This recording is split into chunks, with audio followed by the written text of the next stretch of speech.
بسم اللہ الرحمن الرحیم الحمدللہ رب العالمین افضل الصلاۃ و اکمل السلام علی سید الانبیاء والمرسلین وعلی آلہ الکرام واصحابہ العظام اجمعین۔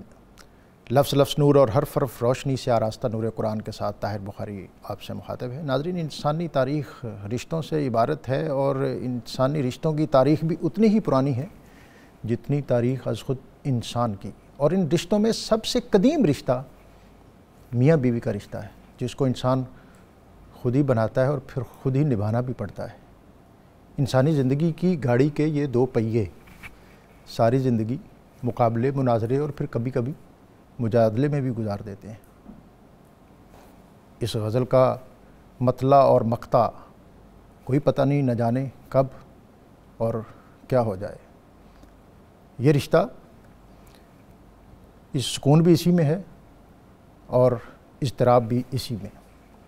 اس کی شروعات اور اس کی ابتدا بہت رومان خیز اور جنون انگیز، آرزوؤں اور امنگوں کے گلاب مہکتے ہیں اور مضبوط بازوؤں کی مچھلیاں کچھ کرنے اور کر گزرنے کے لیے تڑپ تڑپ جاتی ہیں۔ لیکن پھر اگر کبھی اس میں کوئی گردش ایام کے سائے منڈلانے لگے تو پھر یہی رشتہ جس کے بغیر گزارا مشکل ہوتا تھا، پھر اس کے ساتھ گزارا مشکل ہو جاتا ہے۔ اس کی ابتدا بڑی طلسماتی اور ہوش ربا ہے، اور خاندانی نظام کے استحکام اور بقائے نسل انسانی کا تصور اس کے اندر بہت طاقت اور توانائی بھر دیتا ہے۔ لیکن کیا اعتبار رشتہ نا اعتبار کا؟ کبھی کبھی بات آپ سے تم اور تم سے تو تک جا پہنچتی ہے، اور پھر اس میں ایسے رخنے پیدا ہوتے ہیں کہ ساتھ چلنا مشکل ہو جاتا ہے۔ آج ہم اس اہم اور سماجی اور معاشرتی معاملے پر بات کریں گے جس کو حقوق زوجین اس سے عبارت کیا گیا ہے۔ دنیا کے سارے حکماء اور سوسائٹیز انہوں نے اس رشتے پر اور اس معاملے پر بہت کنسنٹریٹ کیا ہے۔ نبی اکرم رسول محتشم صلی اللہ علیہ وسلم کا لایا ہوا نظام اور دین فطرت کہ آپ صلی اللہ علیہ وسلم نے فرمایا کہ النکاح من سنتی فمن راغب عن سنتی فلیس منی، کہ نکاح میری سنت ہے اور جس نے میری سنت سے اعراض کیا وہ ہم میں سے نہیں ہے۔ اور نبی اکرم صلی اللہ علیہ وسلم نے ایک موقع پر یہ بھی فرمایا، یا معاشر الشباب، اے میری امت کے جوانوں، تم میں سے جو نان و نفقہ کی استعداد رکھتا ہو اس کے لیے ضروری ہے کہ وہ نکاح کرے، کہ نکاح انسانی نگاہ کو پاکیزگی اور اس کے وجود کو عصمت اور عفت کے تصورات سے آراستہ کرتی ہے۔ اور اگر تم اس کی استعداد نہ رکھتے ہو تو پھر روزہ رکھو۔ آپ صلی اللہ علیہ وسلم نے فرمایا کہ اس سے انسانی وجود کے اندر وہ جو ایک قوت ہے اس پر قابو پانے میں طاقت ملے گی، حوصلہ ملے گا۔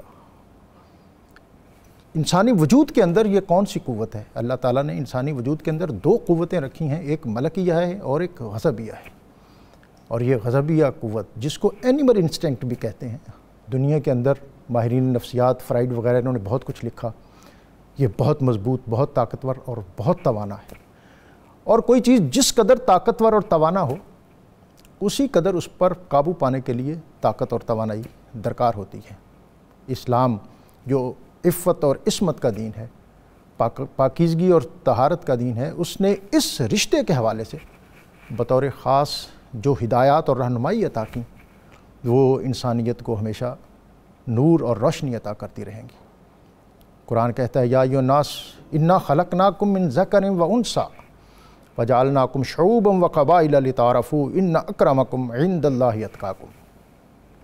سورہ حجرات کی اس آیت کی روشنی میں آج ہم خاندانی نظام اور زوجین کے حقوق اس کا جائزہ لیں گے، اور اس کے لیے ہمیشہ کی طرح ہمارے ساتھ بہت محترم اسکالر موجود ہیں۔ ان کی طرف جانے سے قبل آج کا اسم مبارک الباسط، کشادگی عطا فرمانے والا۔ بزرگ کہتے ہیں کہ جو شخص اپنی زندگی میں فراخ اور کشادگی چاہے اس کو اس اسم کو حرز جاں بنانا چاہیے۔ ہمارے آج کے مہمان ڈاکٹر عقیل احمد، مفتی خلیل احمد یوسفی صاحب، اور اختتام پر اللہ رب العزت کی بارگاہ میں ہدیہ حمد پیش کرنے کے لیے صاحبزادہ عثمان حسنین صدیقی ہمارے ساتھ موجود ہوں گے۔ ڈاکٹر صاحب، خاندانی نظام کی ضرورت اہمیت جناب۔ الحمدللہ رب العالمین والصلاة والسلام علی سید الانبیاء والمرسلین۔ بہت شکریہ ڈاکٹر صاحب۔ انسان کی ذہن سازی اور کردار سازی کا جو بیسک انسٹیٹیوشن ہے وہ فیملی لائف ہے۔ یقیناً۔ اس لیے ہم دیکھتے ہیں ڈاکٹر صاحب کہ قرآن کریم میں جا بجا ہمیں ایسے احکام ملتے ہیں جس کا مخاطب فیملی لائف ہی ہے۔ مثال کے طور پر آپ نماز ہی دیکھ لیجئے، نماز میں ربنا اغفر لی ولوالدی، یہ جو دعا ہے اس سے بھی ایک لطیف اشارہ جاتا ہے فیملی نظام کی طرف جاتا ہے۔ اور قوا انفسکم واہلکم نار، اپنے آپ کو اور اپنے گھر والوں کو جہنم کی آگ سے ڈراؤ، یہ بھی فیملی لائف کی سٹیبلٹی کی طرف اشارہ ہے۔ وَأْمُرْ أَهْلَكَ بِالصَّلَاةِ وَاسْتَبِرْ عَلَيْهَا، کہ اپنے گھر والوں کو نماز کا حکم دو۔ اس سے اب گھر والے ہوں گے تو ان کو حکم دیا جائے گا نا۔ یہ اور اس طرح کے دیگر جو قرآن کریم میں ہمیں کہیں پر دلالت النص، کہیں پر اشارت النص، یہ پوائنٹس ملتے ہیں، یہ سارے احکامات فیملی لائف کو ہی اختیار کرنے کی طرف اشارہ۔ سبحان اللہ۔ اچھا، آپ دیکھیے کہ بنیادی طور پر سورہ روم میں قرآن کریم میں اللہ تعالیٰ نے فیملی لائف کے حوالے سے 3 پوائنٹس بتائے ہیں کہ اگر وہ 3 پوائنٹس فیملی لائف میں آ جائیں تو وہ میرا گھر میری جنت کا تصور پیش کرتے ہیں۔ سبحان اللہ۔ ایک تو یہ بتایا کہ اللہ تعالیٰ نے اس کو کہ وَمِنْ آیَاتِهِ أَنْ خَلَقَ لَكُم مِّنْ أَنفُسِكُمْ أَزْوَاجًا، کہ اللہ کی نشانیوں میں سے ہے کہ تم میں سے ہی جوڑے بنائے، کس لیے؟ لِتَسْكُنُوا إِلَيْهَا، تاکہ تم سکون حاصل کرو۔ سبحان اللہ۔ وَجَعَلَ بَيْنَكُمْ مَوَدَّةً وَرَحْمَةً، اور اس نے تمہارے درمیان مودت اور رحمت رکھی۔ تو اس آیہ مبارکہ کی روشنی میں پتہ چلا کہ سکون، مودت اور رحمت، یہ 3 پہلو فیملی لائف کے کہہ لیں کہ بیسک ایلیمنٹس ہیں۔ اچھا، سکون ملتا ہے، سکون کے لیے دیگر بھی ایک اور سورہ بقرہ میں اصطلاح استعمال ہوئی ہے فیملی لائف کے لیے، زوجین کے لیے، لباس کی۔ اب بتائیے کہ لباس کس کس انداز سے انسان کو سکون دیتا سبحان ہے؟ اللہ۔ موسموں کی شدتوں سے بچاتا ہے، اس کی پردہ پوشی، ستر پوشی کرتا ہے، اس کے کئی ایسے پرابلمز ہوتے ہیں جس کو لباس ڈھانپتا ہے، اور کافی اس میں اہل علم باتیں کرتے ہیں۔ اچھا، دوسری بات مودت، محبت کی بات کی ہے۔ دیکھیے کہ نکاح کی صورت میں 2 اجنبیوں کے درمیان محبت کا ایسا پہلو کسی اور اجنبیوں کے درمیان نظر نہیں آتا جو نکاح کی صورت میں ان دونوں کے درمیان نظر آتا ہے۔ یقیناً۔ اور تیسری بات ہے رحمت۔ یہاں پر ڈاکٹر صاحب سوال پیدا ہوتا ہے کہ مودت، محبت ہوگی تو رحمت اور شفقت، ہمدردی بھی ہوگی۔ دیکھیے کلام الہی کا یہی اجاز ہے کہ بعض دفعہ ہم دیکھتے ہیں کہ کوئی شادی زبردستی کی کر دی جاتی، مثلا جس میں ماں باپ کی پسند تو ہوتی ہے لیکن لڑکے لڑکی کی پسند نہیں ہوتی، تو یہ حکم دیا جا رہا ہے کہ اگر مودت نہ بھی ہو بالفرض تو رحمت تو ہو، رحمت ہوگی تو ظلم و ستم سے بندہ بچ جائے۔ سبحان اللہ۔ تو معلوم یہ ہوا کہ سکون، مودت اور رحمت کے لیے۔ اچھا، اب ہم بعض دفعہ دیکھتے ہیں کہ نکاح تو ہو چکا ہے اور باقاعدہ ایک ادارہ مارز وجود میں آ چکا ہے، لیکن کہیں سکون کی کمی ہے، کہیں مودت کی کمی ہے، کہیں رحمت کی کمی ہے۔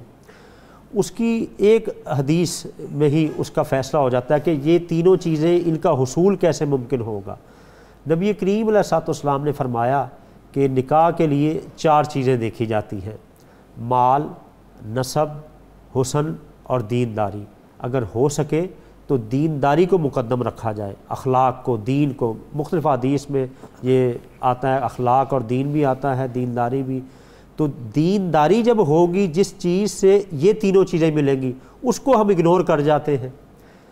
اور اس میں دینداری کو مقدم رکھ کے یہ بتایا جا رہا ہے کہ زندگی بیوٹی اور مال کے ساتھ صرف نہیں گزرتی، بیوٹی اور ویلتھ، اس میں ڈاکٹر صاحب اپس اینڈ ڈاؤن آنا مشاہدے کی بات، نیچرل بات۔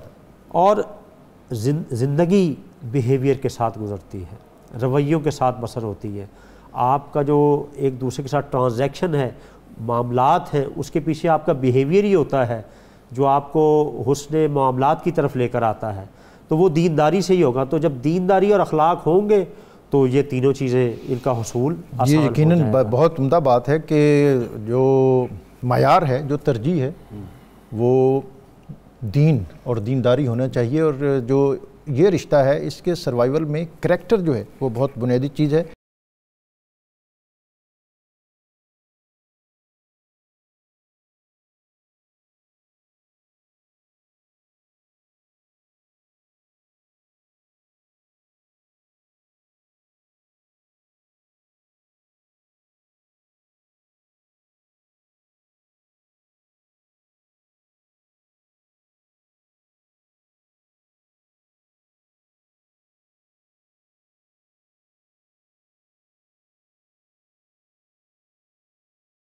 مفتی صاحب، انتم لباس لکم و ہن لباس لکم لباس لکم و انتم لباس لہن، وہ تمہارے لیے لباس ہیں اور تم ان کے لیے لباس ہن۔ میاں اور بیوی کے حقوق دونوں، ظاہر ہے یہ رشتہ جو ہے یہ آپس میں لازم و ملزوم ہے۔ جناب بسم اللہ والصلاۃ والسلام علی رسول اللہ۔ آج کا جو عنوان ہے وہ بڑا اہم ہے۔ حضور صلی اللہ تعالیٰ علیہ وسلم کی ایک حدیث مبارک ہے جس کو امام ترمذی نے جامع ترمذی میں 3895 نمبر پر لکھا ہے۔ ارشاد سرکار کائنات صلی اللہ تعالیٰ علیہ وسلم ہے، خیرکم خیرکم لأہلہ وانا خیرکم لأہلی۔ سبحان اللہ۔ تم میں سے بہترین انسان وہ ہے جو اپنے گھر والوں سے بہترین ہے، اور میں تم میں سب سے بڑھ کر اپنے گھر والوں سے بہترین۔ سبحان اللہ۔ آپ نے اپنے انٹرو میں بتایا کہ جب سے انسان ہے تب سے نکاح ہے، تو یہ نکاح جنت سے چلا آ رہا۔ واہ۔ آدم علیہ السلام اور بی بی حوا سلام اللہ علیہ کا وہاں نکاح ہوا، سبحان اللہ۔ اور حق مہر کے طور پر انہوں نے نبی صلی اللہ تعالیٰ علیہ وسلم کی ذات اقدس پر درود شریف بھیجا۔ سبحان اللہ۔ اس کی برکت ہے کہ دنیا میں میاں اور بیوی کے درمیان میں محبت قائم رہتی۔ سبحان اللہ۔ حضور صلی اللہ تعالیٰ علیہ وسلم نے شوہر کو سب سے پہلے تعلیم دی اور تلقین کی کہ اپنی بیوی کو کیسے رکھنا ہے۔ اس کو اس لیے بتایا کہ ہمت میں، فہم و فراست میں، عقل و شعور میں اس کو سربراہ بنایا گیا ہے، تو فرمایا کہ شوہر درگزر کرنے والا ہوتا۔ اور آقا کریم صلی اللہ تعالیٰ علیہ وسلم نے مردوں کو یہ تعلیم دی اور بتایا کہ عورت کی تخلیق اللہ تعالیٰ نے پسلی کے مغز سے کی ہوئی ہے، تو اس میں ٹیڑھا پن ہوتا ہے، تو اس کو سیدھا کرنے کی کوشش نہ کریں۔ اگر سیدھا کرنے کی کوشش کریں گے تو یہ ٹوٹ جائے گا۔ یہ جیسے ہے اس کو ویسے محبت سے لے کے چلنا۔ اور دوسرے نمبر پر ارشاد فرمایا کہ خوش دلی کے ساتھ اپنے اہل و عیال پر خرچ کرو۔ سبحان اللہ۔ اس میں ایک بڑی خوبصورت حدیث آقا کریم صلی اللہ علیہ وسلم ہے۔ نبی صلی اللہ تعالیٰ علیہ وسلم فرماتے ایک شخص 1 درہم ایک فقیر کو دیتا، 1 درہم وہ صدقہ کرتا ہے، پھر 1 درہم کا وہ ایک غلام آزاد کر دیتا ہے، اور 1 درہم اپنے اہل و عیال پر خرچ کرتا ہے۔ تو جب اللہ تعالیٰ کی بارگاہ میں ثواب کے لیے 4 درہم پہنچتے ہیں تو اللہ تعالیٰ زیادہ ثواب اس درہم کا دیتا ہے جو اپنے اہل و عیال پر خرچ کیا جاتا ہے۔ سبحان اللہ۔ اور پھر آقا کریم صلی اللہ تعالیٰ علیہ وسلم نے خود اپنی ازواج کے ساتھ حسن سلوک کر دکھایا۔ اس سلسلہ میں میں یہ بات بتانی بڑی اہم اور ضروری سمجھتا ہوں کہ نبی صلی اللہ تعالیٰ علیہ وسلم کی جو تعدد ازواج ہیں، ان میں سب میں ہر نکاح میں اللہ تعالیٰ کی طرف سے حکمت اور فیضان کا بہت بڑا باب ہے۔ سبحان۔ کوئی بھی نکاح ایسا نہیں ہے جو نبی صلی اللہ تعالیٰ علیہ وسلم نے اپنے ارادے یا خواہش سے کیا ہو، سارے ہی اللہ تعالیٰ کی اجازت اور اس کی مرضی کے اوپر مبنی۔ اور علماء کرام نے یہ بھی کہا کہ سنت کی 2 قسمیں ہوتی ہیں، ایک سنت خلوت اور ایک سنت جلوت۔ سنت جلوت کے لیے تو صحابہ کرام رضوان اللہ تعالیٰ علیہ مجمعین تھے، اور سنت خلوت کے لیے کثرت سے ازواج کا ہونا ضروری تھا تاکہ نبی صلی اللہ علیہ وسلم کی ہر تنہائی والی سنت بھی امت تک پہنچ سکے۔ تو آپ صلی اللہ تعالیٰ علیہ وسلم نے جتنے بھی نکاح فرمائے، آپ نے ساری ازواج کے ساتھ حسن سلوک کر کے بتائے۔ ام المومنین سیدہ عائشہ صدیقہ طیبہ طاہرہ مومنہ مفکرہ رضی اللہ تعالیٰ عنہ فرماتی ہیں، آقا کریم صلی اللہ تعالیٰ علیہ وسلم نے ساری زندگی نہ کسی بیوی کو، نہ کسی عورت کو، نہ کسی غلام کو کبھی نہیں مارا۔ کتنی آپ کی ازواج تھی لیکن آپ نے کبھی بھی کسی کے اوپر ہاتھ نہیں اٹھائے، اور زبان بھی آپ نرم ارشاد فرماتے تھے اور محبت اور حسن سلوک سے۔ اور ام المومنین سیدہ عائشہ صدیقہ رضی اللہ تعالیٰ عنہ کی گفتگو سے پتہ چلتا ہے کہ آقا کریم صلی اللہ تعالیٰ علیہ وسلم جب ان سے بات فرماتے تو کتنی محبت سے فرما۔ اب غزوہ سے واپسی آئے تو آپ نے پوچھا، اے مومنوں کی ماں، آپ نے کھانا کھایا؟ ہم عموماً گھر جاتے ہیں تو اپنی بیوی سے کہتے کھانا لائیں، حالانکہ سنت یہ بتاتی ہے کہ آپ پہلے اپنی اہلیہ سے پوچھیں کہ آپ نے کھانا کھایا کہ نہیں. اور اسی کے اندر جو ہے وہ آپ کا ارادہ وہ بھی موجود ہے. جی حضور صلی اللہ تعالیٰ علیہ وسلم نے جب پوچھا تو کہنے لگی یا رسول اللہ صلی اللہ تعالیٰ علیہ وسلم میں نے 3 دن سے کھانا نہیں کھایا. اللہ. اور ہمیں اس سے یہ بھی پتہ چلا کہ اس وقت حضور صلی اللہ تعالیٰ علیہ وسلم کی جو ازواج تھیں وہ کتنی صابرہ اور شاکرہ تھیں. پتہ تھا کہ کون کون صاحب ثروت ہے, کسی سے کہہ سکتی تھی, لیکن اپنے گھر کی عزت و وقار کے لیے اور نبوت کے گھر کی شان کے لیے اپنے خادموں سے اور اپنے امتیوں سے مانگا نہیں, بتایا کہ حضور صلی اللہ تعالیٰ علیہ وسلم کا انتظار کیا. تو آقا کریم صلی اللہ تعالیٰ علیہ وسلم نے اپنی تعلیمات میں بتایا کہ بیوی کے ساتھ درگزر کرنا, خوش دلی کے ساتھ اس کے اوپر خرچ کرنا اور گھر کے کاموں میں اس کے ساتھ تعاون کرنا. اور سیدہ عائشہ صدیقہ رضی اللہ تعالیٰ عنہ فرماتی ہیں آقا کریم صلی اللہ تعالیٰ علیہ وسلم ہمارے ساتھ گھر کے کاموں میں تعاون کرتے تھے, لیکن جب اذان ہو جاتی تو پھر ہم سے ایسے بیگانہ ہو جاتے تھے جیسے ہمیں جانتے ہی نہیں. یہ بھی بتا دیا کہ گھر کے کاموں میں اتنا نہیں مگن ہو جانا کہ رب کو ہی بھول جانا, رب کی یاد بھی رہے, گھر والوں کے ساتھ حسن سلوک بھی رہے. اور ایک بڑی اہم بات نبی صلی اللہ تعالیٰ علیہ وسلم نے یہ بھی فرمائی کہ بسا اوقات بیویوں کی کئی عادتیں انسان کو پسند نہیں ہوتی, تو فرمایا کہ اگر ان کی کسی عادت کی وجہ سے ان سے محبت نہ ہو تو کسی ایسی عادت کو یاد کرو جو تمہیں پسند کرے, تاکہ تمہاری محبت کا جو لیول ہے وہ نیچے, گراف نیچے نہیں جانا چاہیے. اور یہ اسی لیے بتایا تاکہ خاندان اور محبت کا ایک.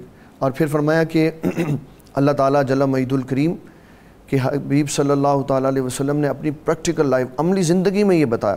سیدہ عائشہ صدیقہ رضی اللہ تعالیٰ عنہ سے اتنی محبت فرماتے تھے کہ جہاں سے آپ پانی مبارک پی کر رکھ دیتی تھی تو آقا صلی اللہ علیہ وسلم وہیں اسی جگہ سے اپنا منہ مبارک لگا کے پانی پیتے تھے. سبحان اللہ. یہ بتایا کہ بیویوں کا جھوٹا پینے میں کوئی شرم و مذائقہ نہیں ہے. آقا کریم صلی اللہ تعالیٰ علیہ وسلم نے اس کو پسند فرمایا.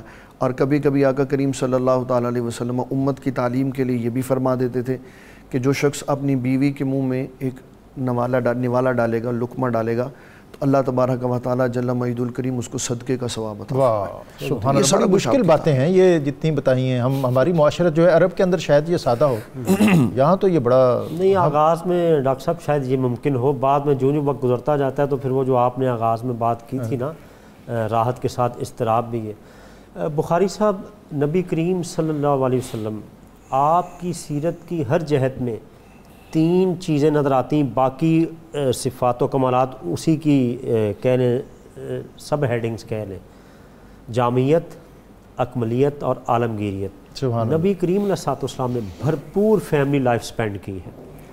25 برس کی عمر میں آپ کا یہ سفر شروع ہوتا ہے فیملی لائف کا, اور آپ کے دنیا سے جانے تک رہتا ہے. یعنی 38 برس کا زمانہ فیملی لائف کا سپینڈ کیا. 11 ازواج سے نکاح کیا, جب دنیا سے گئے تو 9 تھی. مختلف الخیال, مختلف قبائل میں, مختلف تمدن رکھنے والی, مختلف مذاہب سے, دشمنوں کی بیٹیوں سے, اور ان کو ایک ہی حرم میں اکٹھا کرنا, یہ نبی پاک کا ہی کمال ہے. سبحان اللہ. اور آج ہم یہ کہتے ہیں, میں اسی حوالے سے کچھ انالائٹیکل اسٹڈی آف سیرہ کے حوالے سے کچھ شیئر کرنا چاہ رہا ہوں. آج بخاری صاحب ہم یہ کہتے ہیں کہ جی ایج کا ڈفرنس جو ہے نا وہ انڈرسٹینڈنگ ڈیولپ نہیں ہونے دیتا. نبی پاک کا پہلا نکاح دیکھیے 15 برس کا ڈفرنس ہے, اور حضرت عائشہ صدیقہ سے دیکھیے, ادھر وہ 15 برس بڑی ہیں ام المومنین اور یہ بہت زیادہ چھوٹی ہیں, اور دیکھیے سب سے زیادہ انڈرسٹینڈنگ اور محبت انہی دونوں کے ساتھ, سب سے زیادہ انہی دونوں کے ساتھ. اور پھر دیکھیے کہ فیملی لائف میں آپ نے فیملی ایتھکس کو انٹروڈیوس کروایا ہے. اس جاہلی معاشرے میں جب عورت کے ساتھ اخلاقیات تو دور کی بات, بیویوں سے ان کے حقوق نہیں پورے کیے جاتے تھے. مجھے بتائیے حضرت ابو سفیان اسلام قبول کرنے سے پہلے, تاریخ کا حصہ ہے نا, انہوں نے کیا ستم نہیں کیا. نبی پاک نے ان کی بیٹی سے نکاح کیا, اور ایک بار بھی جملہ تو دور رہ گیا, کوئی اپنے جیسچر سے, باڈی لینگویج سے نہیں کہا کہ تیرے باپ نے کتنے ستم کیے. یعنی عورت کو اس کے ماضی کا حوالہ دے کر شرمندہ کرنا یہ اس کا رسول نہیں ہے. سبحان اللہ. یہ چیزیں آپ نے نکاح کرتے وقت دیکھنی تھی نا, یعنی اس کا بیک گراؤنڈ کیسا ہے, جو بھی ہے. اب آپ کی زوجہ ہے, ڈاکٹر صاحب ہم تانے دے دے کے مار دیتے ہیں. اب تانے دے دے کے پھر وہ بھی ایک حد تک برداشت کرتی ہے نا, تو پھر بعد میں جب وہ اللہ کی بندی شروع ہوتی ہے تو پھر وہ بھی ساری حدیں کراس کر جاتی ہیں. کراس تو پھر ہونی ہے نا, پھر کراس ٹاک شروع ہو جاتی ہے. اور آپ دیکھیے کہ نبی کریم صلی اللہ علیہ وسلم کا کیا کائنات میں اتنی رفعت اور عظمت کسی کو حاصل ہے؟ قطعاً نہیں، سوچنا بھی گناہ ہے۔ ام المومنین حضرت عائشہ صدیقہ رضی اللہ تعالیٰ عنہ سے پوچھا گیا، اماں جی حضور گھر میں کیا کرتے تھے؟ فرمانے لگی گھر میں حضور ہمارے ساتھ کام کاج کر دیا کرتے تھے۔ آج ہمارے تھوڑے سے کوئی ڈائریکٹر ہو، پروفیسر ہو، ڈاکٹر ہو، زوجہ کوئی کام کہہ دے تو اس کو غیرت کا مسئلہ بنا لیتے ہیں۔ ہماری غیرت زیادہ یا نبی کی غیرت زیادہ ہے؟ سبحان اللہ۔ گھر کے کام کاج کرتے اور ان کے ساتھ خوش طبعی فرماتے، ان کی نفسیات کا خیال رکھتے، ان کی تفریح کا خیال رکھتے۔ وہ جو ام المومنین کے ساتھ ہی دوڑ لگانے کا واقعہ سیرت نگاروں نے لکھا ہے کہ ایک دفعہ دوران سفر آپ نے ان کے ساتھ دوڑ لگائی تو ام المومنین آگے نکل گئی، تھوڑا عرصہ گزرا تو پھر آپ نے فرمایا عائشہ آج دوڑ لگاتے، تو پھر وہ پیچھے رہ گئی، حضور آگے۔ یہ ان کی فرمایا یہ اس دن کا بدلہ ہے۔ اچھا پھر ایک اور پہلو دیکھیے، بیوی سے مشورہ کرنا، ایک تو کوئی خاص رازداری سے مشورہ کرنا وہ بھی نظر آتا ہے، اور ایک سماجی حوالے سے کوئی اضطرابی کیفیت ہو وہ بھی مشاورت نظر آتی ہے۔ جب خاص غار حرا سے تشریف لائے ہیں نبی پاک علیہ الصلوۃ والسلام تو کس سے مشورہ کر رہے ہیں؟ ام المومنین حضرت خدیجہ رضی اللہ تعالیٰ عنہ سے۔ اور ان کے وہ جملے ڈاکٹر صاحب دیکھیے، اخلاقیات سیرت کی بنیاد ہے، بخاری کی حدیث نمبر 3 ہے۔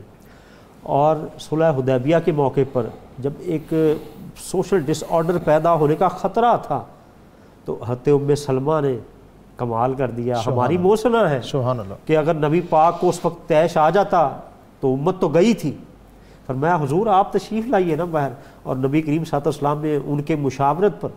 اچھا یہ بھی ہمارا یہ ایمان ہے سب کا کہ نبی جو نبی ہوتا ہے اس کو مشورے کی ضرورت نہیں ہوتی، وہ تو ڈائریکٹ ڈائلنگ ہوتی ہے اللہ کے ساتھ۔ نہ ہی نبی کریم صلی اللہ علیہ وسلم معلم انسانیت ہے، یہ لوگوں کو ترغیب دینے کے لیے تھا، اور ان کا رول جو ہے ان کا رول جو تھا اس کو اسٹیبلش کرنے کے لیے اور دوسرا ایک تو وہاں پر مشاورت سے، دوسرا بیوی کی خدمت میں عار محسوس نہ کیا جائے۔ غزوہ بدر کس کو یاد نہیں ہے؟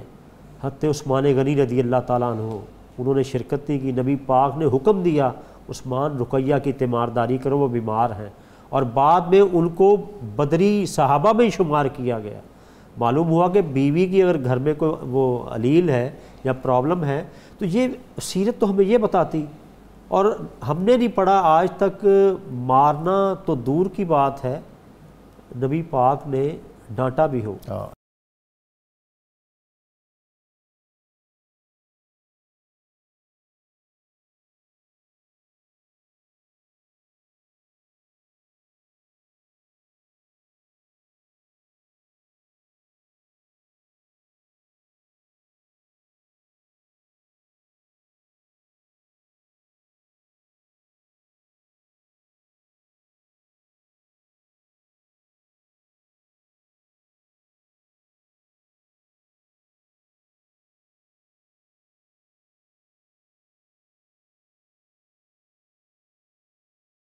نور قرآن میں آپ کو ایک مرتبہ پھر خوش آمدید۔ آج حقوق زوجین پر ہم بات کر رہے ہیں، اور قرآن پاک نے اس کے لیے جو خوبصورت پیرا اختیار کیا، ہن لباس لکم وانتم لباس لہن، کہ وہ تمہارے لیے لباس اور تم ان کے لیے، یعنی جس طرح لباس اور جسم کے درمیان کوئی چیز حائل نہیں، یہ ایک دوسرے کے ساتھ متصل ہوتے ہیں، اسی طرح اس رشتے کا آپس میں اتصال ہونا چاہیے۔ آج جو افتراق اور انتشار جس کے سبب ہماری فیملی لائف توڑ پھوڑ کا شکار ہے، اس کا ایک سبب ہمارے اسکالر اور علماء نے یہ بتایا کہ دین سے دوری، اور جو اللہ اور اس کے رسول نے ہمیں اس سلسلے میں احکام عطا کیے ہم اس کو جانتے نہیں ہیں، اور نہ ہی جاننے کی طلب اور تڑپ ہمیں رکھتی ہے۔ اور دوسری بات جو میں سمجھا ہوں وہ یہ ہے کہ ہمارا یہاں کا جو کلچر ہے سب کانٹیننٹ کا، اس کی وجہ سے بھی وہ تعلیمات جو رسالت مآب صلی اللہ علیہ وسلم کی اس سسٹم کے حوالے سے ہمیں پہنچتی ہیں، اس میں یہاں کی جو رسوم و رواج ہیں وہ بہت زیادہ حائل ہیں۔ عرب کے اندر یہ انسٹیٹیوشن بہت سمپل اور بہت سادہ تھا۔ ہم تاریخ میں پڑھتے ہیں اور بڑی عقیدت اور ارادت سے پڑھتے ہیں کہ نبی اکرم رسول محتشم صلی اللہ علیہ وسلم کی صاحبزادی سیدۃ النساء اہل الجنہ حضرت فاطمۃ الزہراء رضی اللہ تعالی عنہا آپ کے رشتے کی درخواست پیش کرنے کے لیے از خود سیدنا علی مرتضیٰ کرم اللہ تعالی وجہ الکریم آپ کی خدمت میں حاضر ہوئے، اور صحابہ کرام نے آپ کو اس پر آمادہ کیا۔ وہ ان کا خیال تھا کہ میرے پاس تو اس رشتے کو نبھانے کے لیے شاید وسائل نہیں ہیں، حضرت ابوبکر صدیق، حضرت عمر فاروق اور حضرت عثمان غنی، انہوں نے آپ کو اس پر آمادہ کیا اور وہ حاضر ہوئے۔ تاریخ لکھتی ہے، سیرت نگار لکھتے ہیں کہ آپ بارگاہ میں حاضر ہوئے اور شرماتے ہوئے لجاجت کے ساتھ بیٹھے رہے۔ نبی اکرم صلی اللہ علیہ وسلم نے فرمایا علی کیسے آئے ہو؟ تو کچھ کہہ نہ پائے، فرمایا فاطمہ کے رشتے کے لیے آئے ہو۔ اللہ اکبر! اور آپ کے علاوہ اور کون تھا حضرت علی المرتضیٰ کرم اللہ تعالیٰ وجہ الکریم کا؟ آپ ہی تو باپ تھے اور آپ ہی سرپرست تھے، آپ ہی بھائی تھے، آپ ہی سب کچھ تھے۔ حضرت علی المرتضیٰ نے کے چہرے پر تبسم آیا، مسکراہٹ آئی، اور اس پر نبی اکرم صلی اللہ علیہ وسلم نے حضرت فاطمہ الزہرا رضی اللہ تعالیٰ عنہ آپ سے باقاعدہ آمادگی حاصل کی، اور پھر اس نکاح کی جو تفصیلات ہیں وہ ہمیں ملتی ہیں، اور پھر کس سادگی کے ساتھ سیدہ فاطمہ الزہرا رضی اللہ تعالیٰ عنہ اپنے گھر سے حضرت علی المرتضیٰ کرم اللہ تعالیٰ وجہ الکریم آپ کے گھر رخصت ہوئیں، اور پھر رات شروع ہونے سے قبل نبی اکرم صلی اللہ علیہ وسلم ان کے گھر تشریف لے گئے، اور پھر دعا کے ساتھ رحمتوں اور شفقتوں اور برکتوں کو جس طرح اللہ سے طلب کیا وہ بھی ہماری تاریخ کا ایک حصہ ہے۔ اس کے ساتھ ناظرین جو ایک اور اہم بات میں کرنا چاہتا ہوں، جو بنیادی بات ہے، کہ یہ ہے کہ ہمارے رسوم و رواج نے اس میں بہت زیادہ پیچیدگیاں پیدا کی ہیں، وہ جس کو بعض اوقات ہم دین کے نام پر اور بعض اوقات ہم مذہب کے نام پر سمجھ کے کر رہے ہوتے ہیں، دراصل وہ ہماری یہاں کی معاشرت ہے، یہاں کا کلچر ہے، سب کانٹیننٹ کا، ہند کا، جس کی بنیاد پر اسلام نے، دین نے ہمیں اس بات کی اجازت دی ہے کہ شادی سے قبل لڑکا اور لڑکا لڑکی کو دیکھ لے تاکہ اس میں کوئی ایسی چیز نہ ہو جو بعد کی زندگی میں اس کے لیے کوئی پریشانی کا باعث بنے۔ اور اس سے بھی بڑھ کر یہ ہے کہ اس میں مشاورت کا جو تصور ہے، حضرت عمر فاروق کی صاحبزادی حضرت حفصہ، آپ کے شوہر غزوہ احد میں شہید ہو گئے اور وہ بیوہ ہو گئیں، جوان سال تھی، 18 سال کی عمر تھی۔ حضرت عمر بہت پریشان رہتے تھے، اور اسی اثناء میں غزوہ بدر کے فوراً بعد یا غزوہ بدر کے اثناء میں، جیسا ڈاکٹر صاحب نے ذکر کیا کہ حضرت عثمان غنی کو غزوہ بدر جہاں ایک آدمی، ایک سپاہی اور ایک صحابی کی ضرورت تھی، نبی اکرم صلی اللہ علیہ وسلم نے آپ سے یہ ذمہ داری موقوف کی اور کہا کہ آپ اپنے اہل خانہ کی خدمت کے لیے، اس لیے کہ آپ بیمار تھیں، ان کو روک دیا، اور آپ نے اسی اثناء میں حضرت رقیہ کا انتقال ہو گیا، نبی اکرم رسول محتشم صلی اللہ علیہ وسلم کی صاحبزادی۔ اور پھر اس موقع پر جو ہے وہ حضرت عمر فاروق اپنی بیٹی کے لیے پریشان تھے، اور ان کا خیال تھا کہ عثمان حفصہ سے شادی کر لیں، اور انہوں نے اس کا براہ راست ان سے ذکر کیا، حضرت ابوبکر صدیق سے بھی ذکر کیا۔ جب ان کی طرف سے انہیں کوئی مثبت جواب موصول نہ ہوا تو وہ آزردہ ہوئے، اور ہر آزردگی کا جو سوال ہے اور جو داستان ہے وہ نبی اکرم صلی اللہ علیہ وسلم کی بارگاہ ہی میں تو جا کر سنانا ہوتی تھی۔ نبی اکرم صلی اللہ علیہ وسلم کی بارگاہ میں حاضر ہوئے، پوچھا، عمر پریشان ہو، کہا یا رسول اللہ میرے ساتھ یہ معاملہ ہوا ہے اور میں اس پر پریشان ہوں، اور میرے بھائی اور میرے دوست انہوں نے اس پر میری کوئی سرپرستی نہیں فرمائی، حوصلہ افزائی نہیں کی۔ اس موقع پر نبی اکرم صلی اللہ علیہ وسلم نے جو ارشاد فرمایا وہ میرے اور آپ کے ایمان کو تازہ کر دے گا۔ آپ نے فرمایا عمر صبر کرو، اللہ تعالیٰ حفصہ کو عثمان سے بہتر شوہر دے گا، اور عثمان کو حفصہ سے بہتر بیوی ملے گی۔ اللہ تعالیٰ کا حکم آیا، اور نبی اکرم رسول محتشم صلی اللہ علیہ وسلم کے عقد میں حضرت عمر کی بیٹی، بیوہ بیٹی حضرت حفصہ وہ تشریف فرما ہوئیں، اور حضرت عثمان کے عقد میں نبی اکرم رسول محتشم صلی اللہ علیہ وسلم کی صاحبزادی حضرت ام کلثوم وہ گئیں۔ تو یہ جو سادگی ہے ہمارے دین کے اندر، اس سسٹم میں، اس انسٹیٹیوشن میں، آج دراصل ہماری سوسائٹی اور بلکہ پوری دنیا اس سے محروم ہوتی جا رہی ہے۔ ہم نے بارہا پڑھا اور پڑھ کے آگے گزر جاتے ہیں کہ حضرت عمر فاروق رات کے وقت گلی میں گشت کر رہے تھے، اور ایک بیٹی اور ماں، اس کا آپس میں مکالمہ ہو رہا تھا کہ وہ کہہ رہی تھی کہ دودھ میں پانی ڈالو، بیٹی کہہ رہی تھی کہ خلیفہ نے منع کیا ہوا ہے اس ملاوٹ سے، تو ماں نے کہا کہ اس نے وہ کون سا دیکھ رہا ہے؟ تو بیٹی نے کہا کہ اللہ تو دیکھ رہا ہے۔ حضرت عمر نے آئیڈینٹیفائی کیا اس گھر کو، اور اگلے دن اپنے ایک روایت کے مطابق اپنے بیٹے کو کہا جاؤ اس گھر میں اپنی شادی کا پیغام لے جاؤ، اور پھر اسی نسل سے اسی خاتون سے آگے حضرت عمر بن عبدالعزیز جیسی ہستی وہ دنیا کو عطا ہوئی۔ اس رشتے اور اس خاندانی سسٹم کی وہ برکات جو نبی اکرم صلی اللہ علیہ وسلم آپ کے احکامات کی تعمیل میں ہمیں عطا ہوتی ہیں، ڈاکٹر صاحب اس سے ہم محروم ہوتے جا رہے ہیں۔ ڈاکٹر صاحب میں یہاں آپ کی بات کو بڑھاتے ہوئے عرض کروں گا کہ خاندانی روایات ٹھیک ہے، کسی حد تک جائز ہیں تو ان پہ عمل کیا جائے، لیکن دینی احکامات کو ترجیح دی جائے۔ میں چند پوائنٹس میں نے جی بالخصوص میں جاننا چاہوں گا کہ جو ویلفیئر اسٹیٹ کا اور فلاحی معاشرے کا جو تصور ہے اس کے اندر یہ جو چیزیں ہیں وہ کس حد ڈاکٹر صاحب اس تک وقت دو معاشرے ہیں ہمارے سامنے، ظاہری بات اسلامی معاشرہ اور مغربی معاشرہ، اور مشرقی معاشروں میں آج بھی یہ سٹرونگ روایات، یہ اقدار موجود ہیں۔ اچھا، اس کی وجہ سے، خاندانی ادارے کی وجہ سے معاشرے کی ویلفیئر جو ہوتی ہے، اس میں 5 بنیادی نکات ہیں۔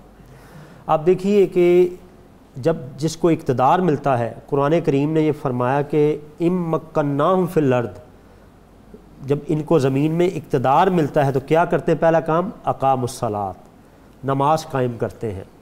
اور فیملی لائف میں کیا حکم ہے؟ جب بچہ مروء صبی اذا بلغ 7 سنین، بچوں کو حکم دو نماز کا جب وہ 7 سال کا ہو جائے۔ اب یہاں پر دیکھیں کہ جب ایک بچے کو 7 سال کی عمر میں نماز سکھائی جا رہی ہے اور 10 سال کی عمر میں سختی کی جا رہی ہے، تو وہ نماز اس کے مزاج میں رچ بس جائے گی۔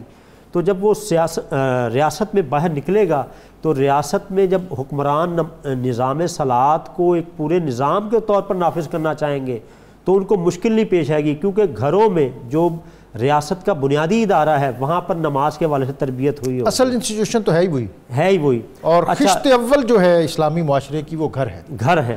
اچھا، دوسری بات دیکھیے، دوسری بات اسلام نے فیملی لائف کے حوالے سے لیسن دیا، وَصُلْحُ خیر، صلح میں ہی خیر ہے۔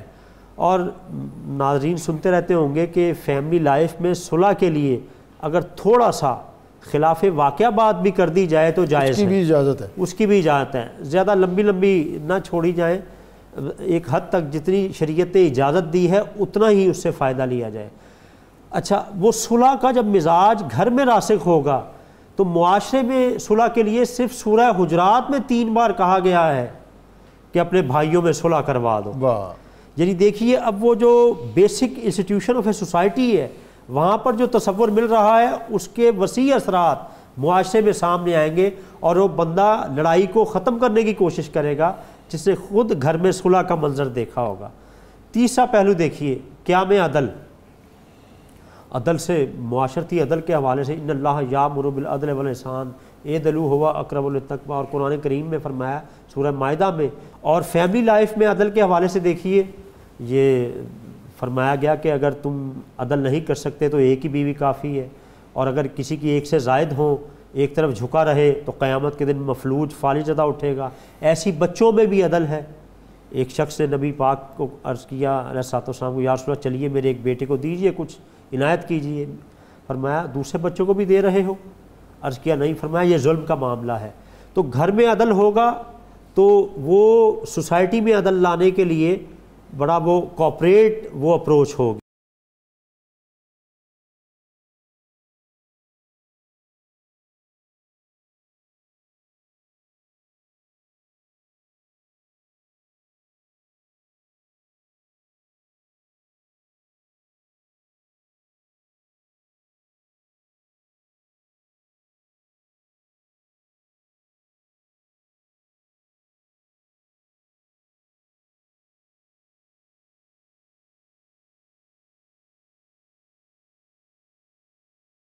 علامہ صاحب، گھروں کے اندر جو ہمارا یہاں کا کلچر ہے اس میں ایک انتشار اور افتراق، ساس اور بہو جو ہیں جی یہ ایک پیج پہ نہیں ہوتے جی، اس کی مختلف وجوہات ہو سکتی ہیں جس میں رہنمائی فرمائیں، اور کس طرح ہم جو ہے وہ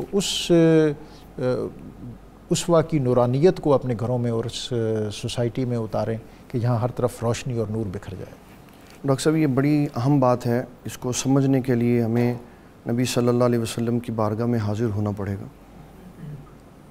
جب بہو یہ سمجھے کہ یہ میرے شوہر کی طرف سے آئی ہوئی ذمہ داری ہے تو پھر وہ اپنے ساس و سسر کی خدمت سے کبھی بھی اپنی جان نہیں چھڑاتی. جب وہ اس کو اضافی بوجھ سمجھتی ہے اور غیر سمجھتی ہے تو پھر وہ کہتے ہیں یہ میری ڈیوٹی نہیں ہے. اور ہمارے سوشل میڈیا پر بھی یہی بتایا جاتا ہے کہ ساس و سسر اس کے بہو کی ڈیوٹی نہیں، جبکہ یہ ڈیوٹی بنیادی طور پر اس کے بیٹے کی تھی، ماں باپ کی خدمت کرنا.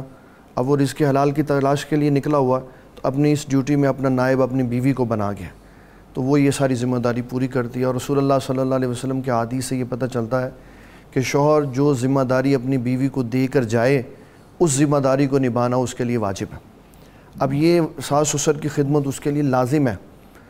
دوسری طرف ساس سسر یہ سمجھے کہ یہ وہ کام کر رہی ہے جو اس کی ذمہ داری نہیں، اور پھر اس کے کام کرنے پر اس کو اپریشیٹ کریں، اس کی تحسین کریں، اس کی تعریفی کلمات. مفتی صاحب اپنی بیٹی کے لیے تو ہمارا پیمانہ اور ہوتا ہے، اور جو دوسرے کی بیٹی ہمارے گھر آتی ہے اس کے لیے پیمانہ اور ہوتا ہے. ہم جہاں اپنی بیٹی بھیجتے ہیں، بہن بھیجتے ہیں، کہتے ہیں کہ جی یہ بالکل خود مختار ہو، اس کا اپنا گھر ہو، جوائنٹ فیملی میں نہ جائے.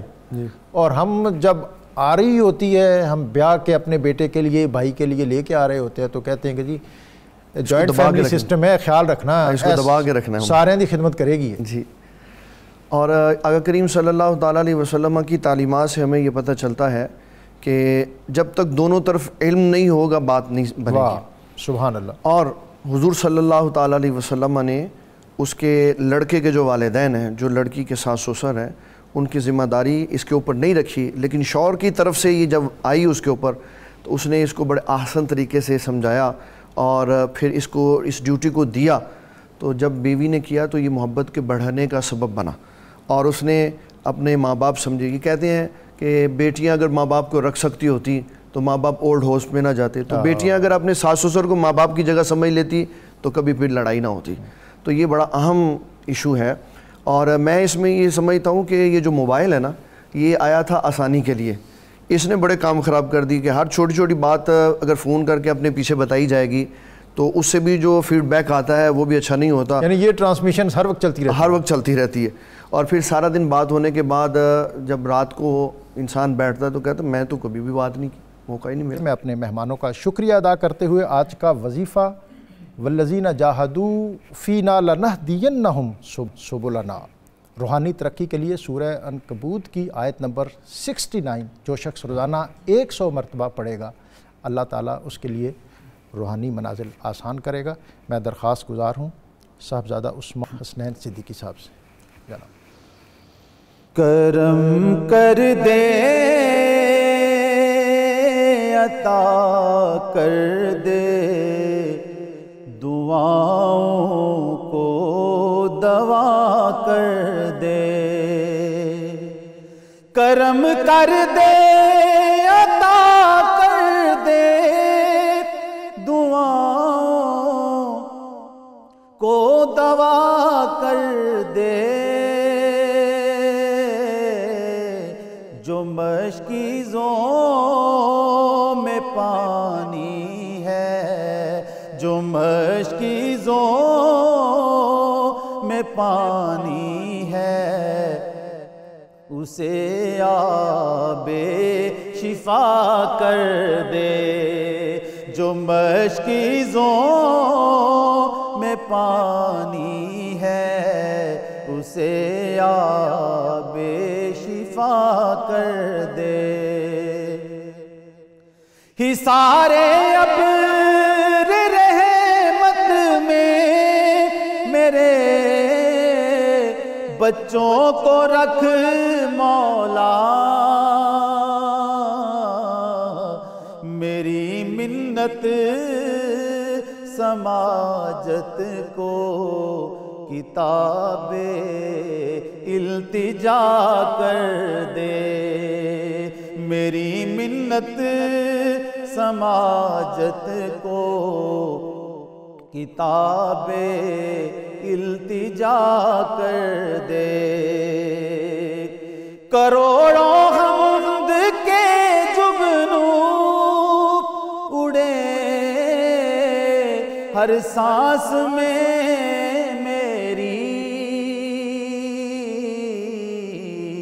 میری ہر آرزو کو یا میری ہر آرزو کو یا خدا اپنی رضا کر دے، میری ہر آرزو کو یا خدا اپنی رضا کر دے۔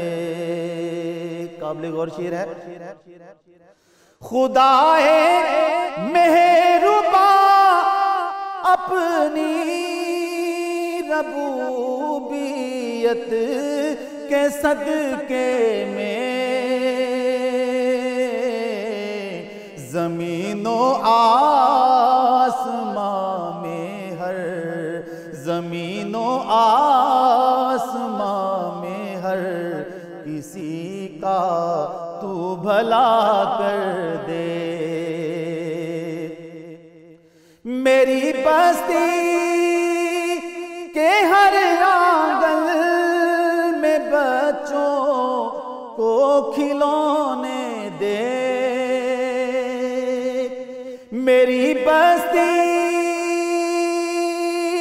کے ہر آنگن میں بچوں کو کھلونے دے،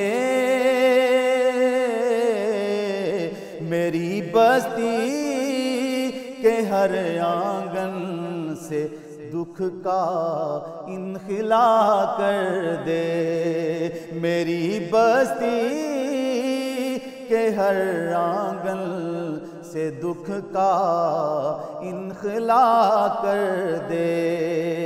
شعر عرض ہے۔ غبار خوف وحشت کو اٹھا لے آسمانوں پر، غبار